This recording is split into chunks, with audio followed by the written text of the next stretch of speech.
to my final presentation video. This is Cynthia Medansky, and I did an action research project on using technology in mathematics.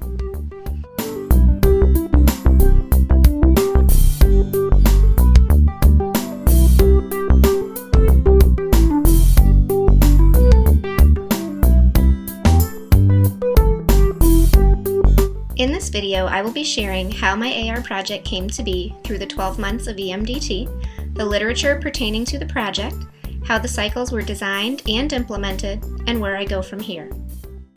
I cannot go into how my AR project ended up without reflecting on how I got where I am now on the journey.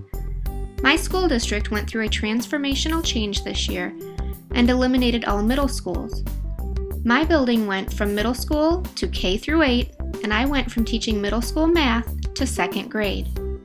When the school year started, I began planning out my action research project to use blogging with my 2nd graders to increase literacy.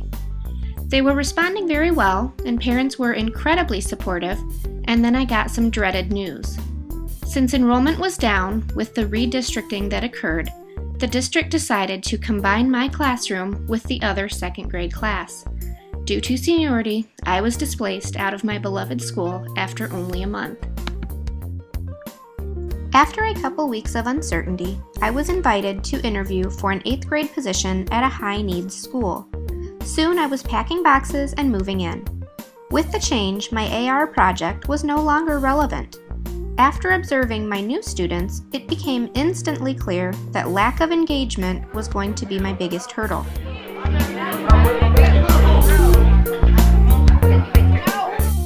So, my new AR project was developed, a way to increase engagement in mathematics through the use of technology.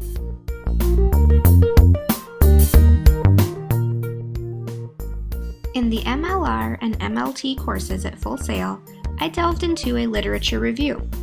Unfortunately, this review was completed on the former topic of blogging with 2nd graders. I was able to find some correlation, however, to my new topic. It was exciting to see that in the center of both projects were my students.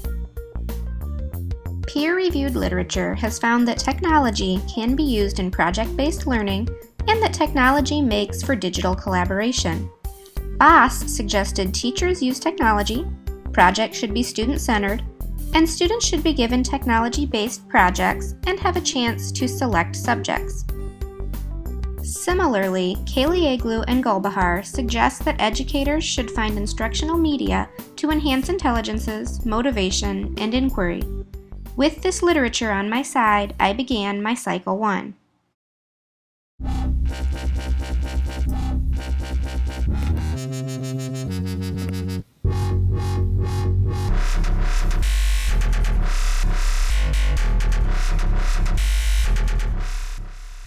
The problem I have encountered with my class of 8th graders is that they are not engaged in learning mathematics.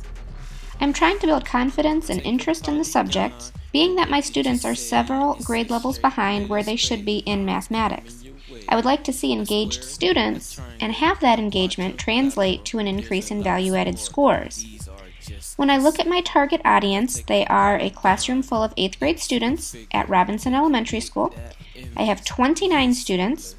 100% are on free lunch, 100% are below grade level, 100% are African American. My students are between 13 and 16 years old. Similar figure, same shape, different size. Similar figure, same shape, different size. The image can be bigger, that's a dilation. It can be smaller too, it's your creation. The most important thing when you're For Cycle 1, I decided to use project-based learning in mathematics to teach the concept of scale factor. The lesson evolved and grew during the musical theory in education course and included students creating and performing a rap using GarageBand and making this music video in iMovie.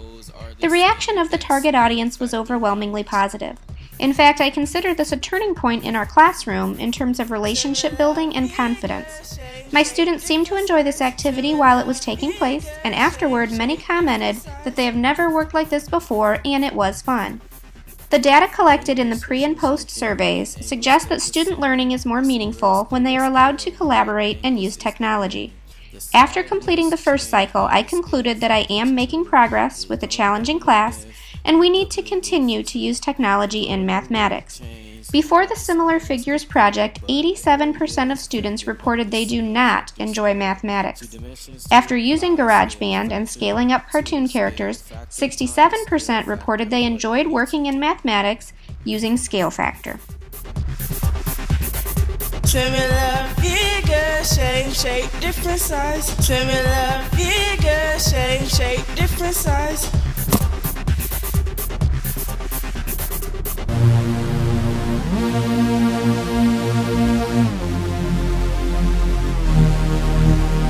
Finally, the volume, let's take a look at that. A cube has 3 dimensions, length, width, and height. Multiply once, twice, multiply again. For a volume scale factor, cube is your friend. Now that's what happens when scale factor is used. Make an image a figure, it's really easy too. If you ever confused, sing along to these words. Same shape, different size, now you've heard. Similar figures, same shape, different size. In Cycle 2, I used various forms of technology to teach the Pythagorean theorem. Students were given the task to design a parachute, a coordinate plane landing pad, and then using information gained about the Pythagorean theorem to find out how far apart the parachutes landed from each other. I introduced students to bit strips for education. The first lesson in bit strips was to have students log onto the site and create their avatar. My students absolutely loved this activity. They were laughing hysterically. I was very impressed that the site had so many multicultural items for each avatar. Once students practiced a bit, they were ready to create their 6-pane strip to show what they learned about the Pythagorean theorem. Once all students' comic strips were submitted and approved, they could view their classmates' projects, and this created a rich discussion. When asked which version motivated them to discuss their experiments in the post-survey, only 9% claimed to prefer the paper version, while 91% found that bit strips on the computer was more engaging.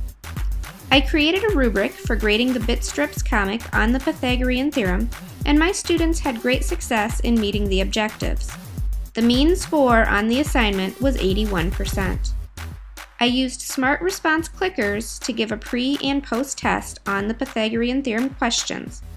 Before we did the activity, my students only averaged 1 correct out of 6 questions. After the cycle was completed, I again assigned the same 6 questions, and this time around, my students averaged 5 out of 6 correct.